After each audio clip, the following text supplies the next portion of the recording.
আমাদের সমাজে যে বিলাত হয়, মৃত্যুবার্ষিকী পালন করা হয়, এগুলো তো আলেমরাই পরিচালনা করে থাকেন। জি জি। তো তারা কেন এগুলো কিভাবে করেন, আর এক্ষেত্রে যারা সত্যি ইসলামী চিন্তাবিদ আছে তাদের কি দায়িত্ব নেই এই সমস্ত বেদাত এবং বিভিন্ন যে শিরক হচ্ছে সমাজে তা থেকে সাধারণ মুসলমানদের রক্ষা করা, সচেতন করা? সচেতন করার দায়িত্ব কোনো সন্দেহ নেই। আমি এর আগের একটা প্রশ্নের মধ্যে একটা কথা বলতে ভুলে গিয়েছি, সেটা হচ্ছে তিনি সেখানেও প্রশ্ন করেছেন যে এগুলো আলেমরা করে থাকেন এবং আলেমদের করেন কেন। এটা আসলে খুব গুরুত্বপূর্ণ প্রশ্ন, যে আলেমরা এই কাজগুলো কেন করেন।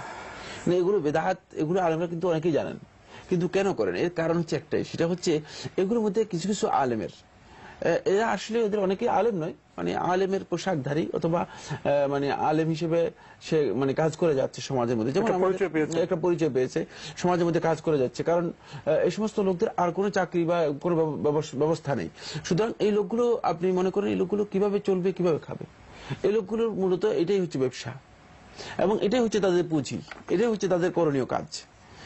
এই জন্য মিলাদ যদি না হয়, তারপরে এই সব বরাতের এই অনুষ্ঠান যদি না হয়, মৃত্যুবার্ষিকী এগুলো যদি না হয়, দোয়ার অনুষ্ঠান যদি না হয়, তাহলে তো এখানে এই আলেমদের পকেটে টাকা আসবে না।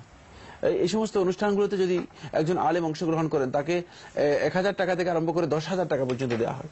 1000 টাকা থেকে আরম্ভ করে অধিকার বেশি নাই বা গেলাম। জি। তো এক্ষেত্রে আলেমদের কিছু মানে নিজস্ব বিষয় রয়েছে, সেক্ষেত্রে আসলে মানে এই সমস্ত আলেমরা মানে আখিরাতের এই পুঁজিগুলোকে দুনিয়ায় ইনভেস্ট করতেছেন। এটা আরেকটা গলদ, এটা আরেকটি বড় ধরনের গলদ।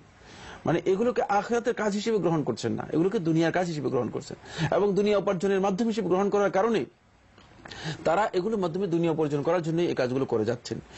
এবং একদল আলেম, আল্লাহ রাব্বুল আলামিন সবার কথা বলছি না আমি, আল্লাহ রাব্বুল আলামিন তাদেরকে হেদায়েত দান করুন, এই একদল আলেম যারা এই কাজগুলো করে যাচ্ছেন, তাদের এই স্বার্থে যদি আঘাত দেওয়া হয় থাকে, তাহলে তারা প্রয়োজনে মানে আপনাকে হত্যা করবে।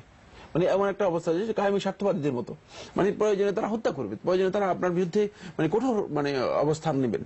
কেন? মানে যেহেতু তাদের একটা কঠিন মানে একটা প্রয়োজনীয় তো এই ক্ষেত্রে ইবন যে বলেছেন যে এই বিদআতগুলোর ক্ষেত্রে মানে আলেমরা যেগুলো করতেছেন, এগুলো আমাদের দায়িত্ব কি? আমাদের দায়িত্ব রয়েছে সেটা হলো সচেতন করা লোকদেরকে। কিন্তু কোনো সন্দেহ নেই, ওয়ামা আলার রাসূল ইল্লাল বালাগুল মুবিন, রাসূলের উপর একটাই দায়িত্ব, সেটা হচ্ছে সুস্পষ্টভাবে পৌঁছে দেওয়া।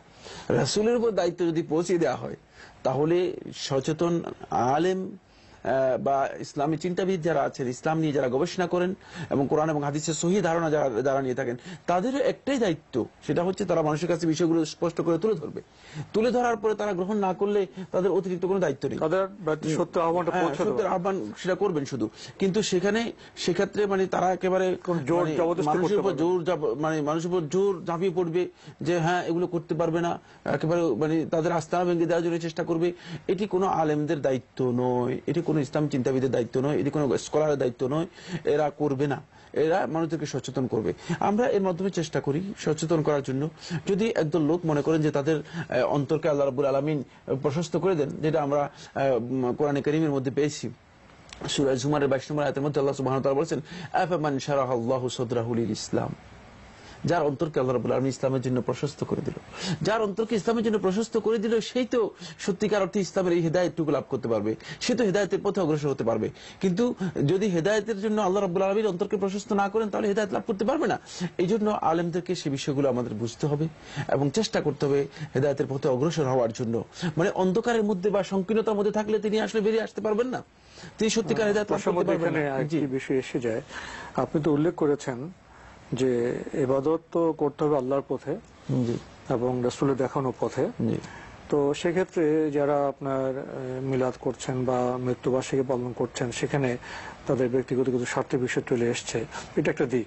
আরেকটা দিক, দোয়া তো ইসলামে আছে।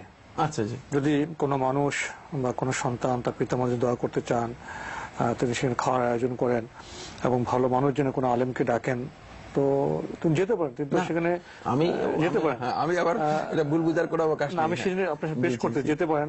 এবং সেখানে যদি কোনো ব্যক্তি কোনো মুসলিম ভাইকে কোনো আপনার তোহফা দেন, কোনো উপহার দেন, সেটা অর্থ হতে পারে, জিনিস হতে পারে, নিতে পারেন তো সেটা? না, নিতে পারবেন। এই বিষয়ের মধ্যে আসলে বোধহয় আমাদের আলোচনায় একটা ভারসাম্য সৃষ্টি হবে। না, মানে এখানে খুবই স্পষ্ট কথা, সেটা হচ্ছে মানে শরীর একটা হচ্ছে বেদাতি কর্মের মাধ্যমে উপার্জন করার চেষ্টা করা, আর একটা হচ্ছে শরীয়তে বৈধ কাজ, সেটা আপনি করলেন, ইবাদতের কাজ করলেন, যেটা ভ্রাতৃ সমাজের কাজ, যেটা সামাজিক কাজ, মানে কোন ভাইয়ের মানে লোকদেরকে খাওয়াচ্ছেন আল্লাহর সন্তুষ্টির জন্য, এটি অনেক ভালো কাজ। বরং রাসূলুল্লাহ সাল্লাল্লাহু আলাইহি ওয়াসাল্লামকে প্রশ্ন করেছেন আফদালুল ইসলাম, ইসলামের সবচেয়ে শ্রেষ্ঠ কাজ কোনটি? তখন রাসূলুল্লাহ সাল্লাল্লাহু আলাইহি ওয়াসাল্লাম সহিহ বুখারীর riwayat-এর মধ্যে এসেছে, রাসূলুল্লাহ সাল্লাল্লাহু আলাইহি ওয়াসাল্লাম বলেছেন সেটা হচ্ছে ইতআমুত তাআম, লোকদের খাওয়ানো। তারপরে আদ-দুআ হুয়াল ইবাদা, দোয়া হচ্ছে আল্লাহ রাব্বুল আলামিনের ইবাদত। দোয়ার মানে ইবাদতের মূল বিষয় হচ্ছে দোয়া। সুতরাং দোয়া আমরা আল্লাহ রাব্বুল আলামিনের কাছে করব। এই ক্ষেত্রে যদি কোনো বান্দা কোনো আলেম গিয়ে কোথাও দোয়া করেন আর সেখানে যদি তাকে কেউ মানে কিছু হাদিয়া দেয়,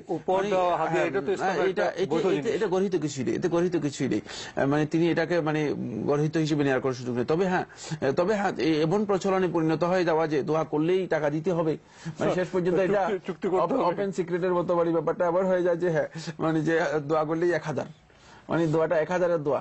মানে অনেক সময় দেখা যায় আমার কাছে বন্ধুরা বলেন যে মানে দোয়ার মানে টাকার সাইজ অনুযায়ী দোয়া করা হয়ে থাকে।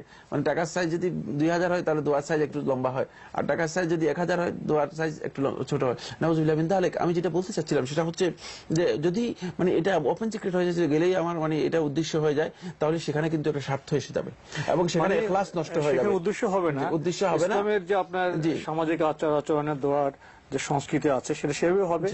এবং ইসলামের যেহেতু আপনার উপহার এগুলো দেওয়ার বিধান আছে, সেগুলো স্বাভাবিকভাবে হবে না। অর্থাৎ সেখানে যদি কোনো ব্যক্তি নিজের পক্ষ থেকে একেবারে মানে উইলিংলি দিয়ে থাকেন, কোনো ধরনের মানে চাপ সৃষ্টি ছাড়া, কোনো ধরনের এই ধরনের মানে আগের মানে কন্ট্রাক্ট ছাড়া যদি দিয়ে থাকেন, তাহলে এতে কোনো ধরনের নিষেধাজ্ঞা ইসলামের মধ্যে নেই এবং গ্রহণ করতে ওইটা কোনো নিষেধাজ্ঞা নেই এবং জায়েজ রয়েছে, তিনি করতে পারবেন, তার জন্য দোয়া করাও জায়েজ, ওই মানে হাদিয়া গ্রহণ করা